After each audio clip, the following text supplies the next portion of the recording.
Lucasfilm needs to make a certain animated series for Disney Plus right now. Do it. And it's entirely possible they're already working on it.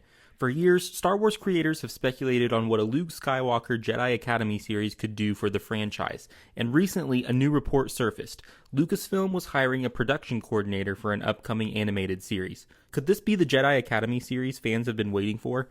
Impossible. Perhaps the archives are incomplete. In this video, I'm going to explain why a Luke Skywalker Jedi Academy series is important to the overall Skywalker saga. And make sure you stick around until the end. I'm going to reveal how Star Wars has tackled a similar project before, and it worked way better than you think. But before we get into all of this, make sure you hit those like and subscribe buttons. And as you're watching, drop a comment down below letting me know whether you agree or disagree with my thoughts. I took him and a dozen students and began a training temple. The most important reason we need a Luke Skywalker Jedi Academy animated series is to finally explore what led Luke to lose faith in the Jedi. This is a story that needs to be told. Currently, one of the biggest mysteries in Star Wars is what happened to Luke Skywalker between Return of the Jedi and The Force Awakens. How did Luke rebuild the Jedi Order, and why did it ultimately fall? Sure, we've caught glimpses of this era. The Mandalorian universe has begun fleshing out the post-Return of the Jedi timeline, giving us brief, yet epic, moments of Luke Skywalker. Meanwhile, comics and books hint at his search for ancient Jedi knowledge and his efforts to train a new generation.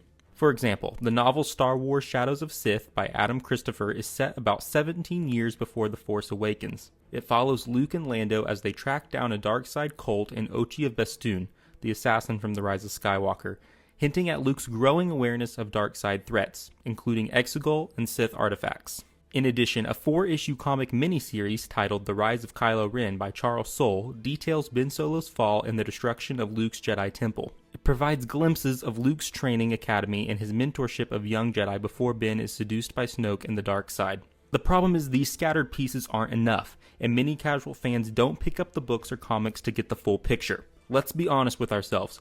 We all want to see the full story unfold on a screen.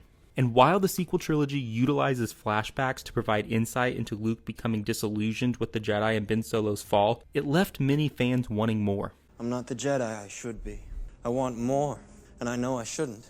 While these questions may get answered in the live-action projects packaged into the Mandalorian universe, I argue an animated Jedi Academy series that coincides with these projects could be critical to fully bridging the gap between the original trilogy and the sequel trilogy. Let's be clear. There are many problems that plague the sequel trilogy, but consider this case study of another animated Star Wars project that solved the same issues for the prequel trilogy and has changed how fans view the films for the better. Before we dive in, let me know down in the comments if you agree with my argument so far. Mind tricks? I don't need mind tricks to get you to talk. I will never talk, Jedi. When Star Wars The Clone Wars debuted in 2008, it took a divisive era of Star Wars and transformed it into one of the most beloved parts of the Skywalker saga. By expanding the character arcs of fan-favorite characters like Anakin Skywalker and Ahsoka Tano, and deepening the emotional stakes, the series not only made the prequel trilogy better, in my opinion, but also set a new standard for animated storytelling in Star Wars. In fact, some fans prefer an animated storytelling style for Star Wars over live action. This exact approach could be used to bridge another critical gap in the Skywalker saga. One of the greatest successes of the Clone Wars was making Anakin Skywalker's fall more believable. While the main objective of the prequels was to show Anakin's transition from Jedi to Sith Lord, many fans argue the films rushed key aspects of his fall. Some would say we only see him as an angry young Jedi beginning in Episode 2 and in most of Episode 3. And while I personally love Hayden Christensen's portrayal of the character, on some of these points, I must agree. In contrast, The Clone Wars portrays Anakin as a charismatic, skilled, and compassionate leader, making his eventual turn to the dark side far more tragic. The series highlighted Anakin's frustrations with the Jedi Order, his growing distrust of their leadership, and his tendency to bend the rules. This made his turn to the dark side in Revenge of the Sith feel more natural. In the sequels, Luke is portrayed in a way that feels inconsistent with his heroic arc in the original trilogy. Instead of being the hopeful, determined Jedi who redeemed his father, Luke is shown as disillusioned, isolated, and unwilling to help in The Last Jedi. Just as the Clone Wars provided insight into Anakin's turn to the dark side in Revenge of the Sith, a Jedi Academy series could do the same for Luke, providing insight into why he ultimately became disillusioned as we see him in The Last Jedi. By seeing Luke at the height of his power, with the stress of being responsible for restoring the Jedi to their prime, we could finally understand his motivations and struggles in a way that would make his latter choices feel more natural. Let's not forget about Ben Solo's transformation into Kylo Ren, either. A Jedi Academy series could develop Ben Solo before his fall to the dark side. His training under Luke, his internal conflicts, and Snoke's growing influence could all be explored, adding emotional weight to his eventual transformation into Kylo Ren. Rather than relying on flashbacks and exposition, this series could provide a compelling, character-driven narrative that enhances the sequel trilogy, just as the Clone Wars did for the prequels. In addition, an animated Jedi Academy series is a perfect fit for Disney+. The episodic format of the Clone Wars allowed for a mix of serious storytelling, but also fun, action-packed adventures. It's no secret Disney Plus hasn't worked out exactly like Disney wanted it to, especially with live-action content.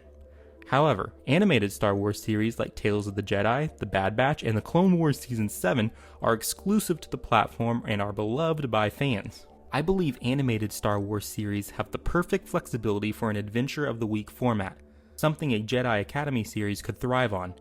Each episode could dive into exciting new training missions, clashes with dark side threats, and deep explorations of ancient Jedi lore, keeping both kids and longtime fans hooked with fresh, engaging stories every week. Finally, animation offers a unique advantage over live action.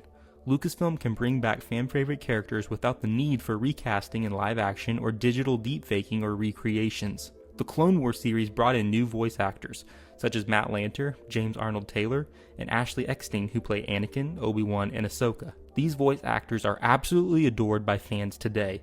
The flexibility to bring in new talent to portray fan-favorite characters certainly worked for the Clone Wars. A Luke Skywalker series could feature appearances from Leia, Han, Lando, and even Grogu, giving audiences more time with these beloved characters without relying on live-action actors who are aging out of their roles.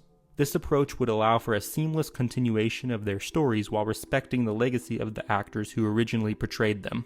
Imagine this. The final arc of the Luke Skywalker Jedi Academy series echoes the conclusion of the Clone Wars. Just as we watched our favorite characters endure the fall of the Jedi Order and Anakin's tragic descent during Order 66, we would now witness Ben Solo's turn to the dark side and the devastating collapse of Luke's Jedi Academy, delivering an emotional, high-stakes finale that shapes what we see unfold in the sequel trilogy.